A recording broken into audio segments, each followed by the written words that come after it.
সপ্তম শ্রেণীর শিক্ষার্থীরা, তোমরা ঈদের পরেই অর্ধবার্ষিক পরীক্ষা শুরু করতে যাচ্ছ।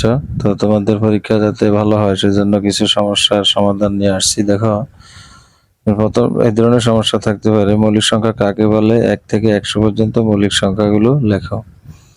তো আমরা জানি যে সকল সংখ্যার গুণনীয়ক 2টি তাদেরকে মৌলিক সংখ্যা বলে। ঠিক উত্তরটা এইভাবেই লিখবে, এভাবে সাজিয়ে গুছিয়ে উত্তরগুলো লেখার চেষ্টা করবে। 1 থেকে 100 পর্যন্ত মৌলিক সংখ্যাগুলো হচ্ছে যেমন 2, 3, 5, 7, 11, 13, 17, 19, 23, 29, এগুলো অন্যতম। তোমরা পারো, ঠিক এগুলো এইভাবে লিখে দিবে, তাহলে এখানে 2 এ 2 পেয়ে যাবে। এরপরে দেখা আছে 1 থেকে 15 পর্যন্ত বিজোড় স্বাভাবিক সংখ্যাগুলোর গড় নির্ণয় করো। তো এই প্রশ্নের উত্তর দিতে গেলে তোমরা যেটা করবে, প্রথমে 1 থেকে 15 পর্যন্ত বিজোড় স্বাভাবিক সংখ্যাগুলোর সমষ্টি, অর্থাৎ সবগুলি যোগ করবে। 1 থেকে 15 পর্যন্ত বিজোড় যে স্বাভাবিক সংখ্যাগুলি আছে, যেমন 1, 3, 5, আবার সবগুলি নিয়ে যোগ করো না। এখানে বিজোড় সংখ্যা যেহেতু বলছে, তাহলে বিজোড় সংখ্যা যোগ করতে হবে। ক্যালকুলেটরের সাহায্যে আমরা করতে পারি।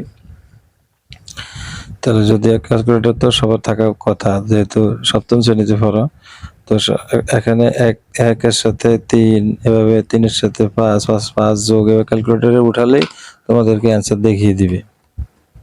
এখানে আমি দেখাচ্ছি।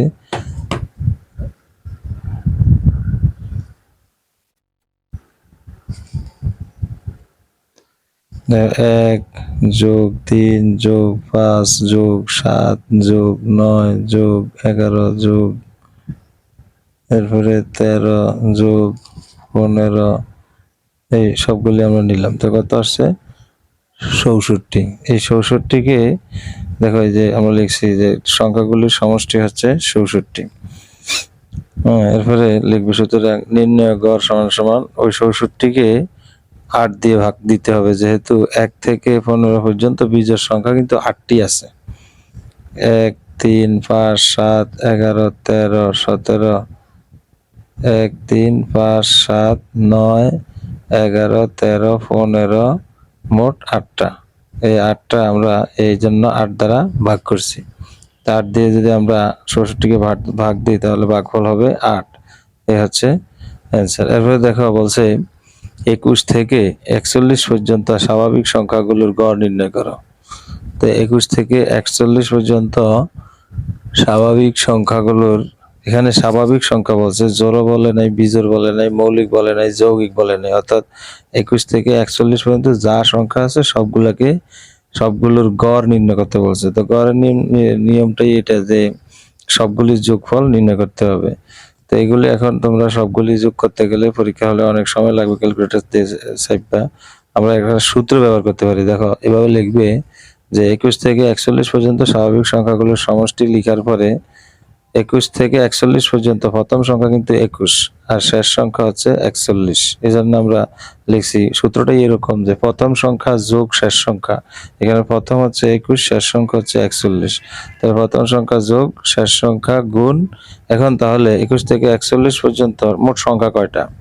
মোট সংখ্যা আমরা বের করতে হবে। তো আমরা একটু হিসাব করে, যদি টেকনিকের সহিত হিসাব করি, দেখো এবার করে গুণে নিলেও হয়। দেখো 21 থেকে 41 পর্যন্ত, তাহলে 21, 22, 23, 24, 25, 26, 27, 28, 29, 30, 31, 32, 33, 34, 35, 36, 37, 38, 39, 40, কটা হলো? 20টা আর 21, তাহলে 21টা হচ্ছে।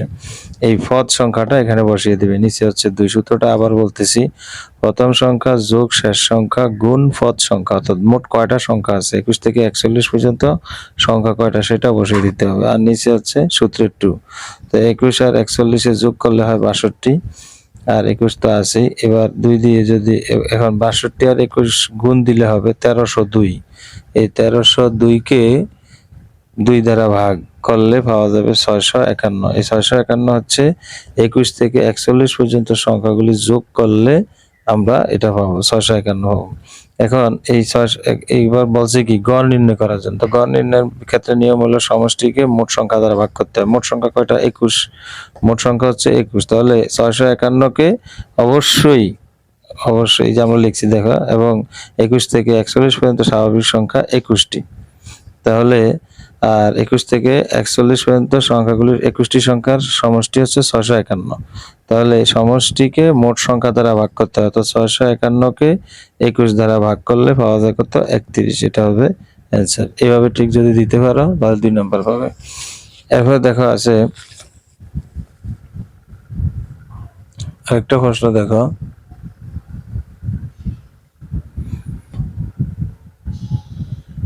এখানে আছে, দেখো কোন উপাত্তে সর্বোচ্চ সংখ্যা সর্বনিম্ন সংখ্যা এখানে দেওয়া আছে। সর্বোচ্চ মান 120 আর সর্বনিম্ন মান হচ্ছে 96। শ্রেণী ব্যবধান 5 হলে শ্রেণী সংখ্যা কত? তো দেওয়া আছে, লিখে হবে সর্বোচ্চ মান সর্বনিম্ন মান উঠিয়ে নিবে। এরপরে সূত্র অনুসারে যেমন এখানে প্রথমে লিখবে উপাত্তের পরিসর সমান সমান সর্বোচ্চ মান বিয়োগ সর্বনিম্ন মান যোগ 1। তো সর্বোচ্চ মান কত? 120 আর সর্বনিম্ন মান হচ্ছে 96 যোগ 1, এটা হচ্ছে সূত্রের 1। এভাবে তাহলে 120 আর 1 121, 120 হচ্ছে যোগের, আবার 1 ও যোগের, তো দুইটা যোগ করলে 121 বিয়োগ 96। 121 থেকে 96 বিয়োগ করলে হবে 25। শ্রেণী সংখ্যার সূত্র কি? শ্রেণী সংখ্যার সূত্র হচ্ছে পরিসর ডিভাইডেড বাই শ্রেণী ব্যবধান। পরিসরকে শ্রেণী ব্যবধান দিয়ে ভাগ করলে শ্রেণী সংখ্যা বের করা যায়। তাহলে আমরা সেই হিসাবে এখানে পরিসর বসিয়ে দিলাম 25 আর শ্রেণী ব্যবধান হচ্ছে 5। প্রশ্নের মধ্যে শ্রেণী ব্যবধান কিন্তু দেওয়া আছে, ওইটা শুধু দেখে বসাতে হবে। 5 দিয়ে 25কে ভাগ করলে হবে 5। তাহলে পাঁচটি হচ্ছে শ্রেণী সংখ্যা। এটা হচ্ছে অ্যান্সার। এইভাবে দিলে তোমরা 2 পাবে। আরেকটা প্রশ্ন দেখো আছে, এখানে কোন উপাত্তের সর্বোচ্চ মান হচ্ছে 57 এবং সর্বনিম্ন মান হচ্ছে 27। তো সেক্ষেত্রে শ্রেণী ব্যবধান 5 হলে শ্রেণী সংখ্যা কত? দেওয়া আছে সর্বোচ্চ মান 57 এবং সর্বনিম্ন মান হচ্ছে 27। তো এগুলি লিখে নিবে। এরপরে পরিসরের সূত্র লিখবে। পরিসরের সূত্র লেখা হলো 57 27 যোগ 1, সূত্রের 57 যোগ 1 8 মানে 58, 58 থেকে 27 গেলে থাকবে 31।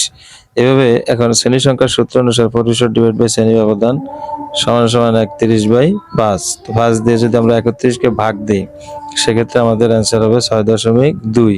তো 6.2 যদি হয় তাহলে শ্রেণী সংখ্যা কয়টি? কি 6.2 দিয়ে দিবে না, এটাকে পূর্ণ সংখ্যা দিয়ে দিবে, অর্থাৎ 6.2 থাকলে 7 বানিয়ে দিতে হবে। 5 অর্থাৎ সবসময় খেয়াল রাখবে ওই 6.2 অর্থাৎ আমরা ভাঙতি কিছু রাখবো না, দশমিক পর্যায়ে কোনো সংখ্যাকে রাখবো না। তো পরবর্তী সংখ্যাটা সবসময় ব্যবহার করবো। যদি 6.4 হয় তাহলে 7, আবার 7.4 হলে বা 7.2 হলে সবসময় 8 ব্যবহার করব। 9.5 হয়, ধরো 9.5 হয় তাহলে 10 দিয়ে দিবে, অর্থাৎ পরের সংখ্যাটি দশমিকের আগে যে সংখ্যাটি থাকে এর পরের সংখ্যাটি ব্যবহার করতে হবে। যেন 6.2 আছে, যেন আমরা 7টি ব্যবহার করছি। ঠিক এইভাবে দিতে পারলে আশা করি তোমরা ভালো নাম্বার পাবে।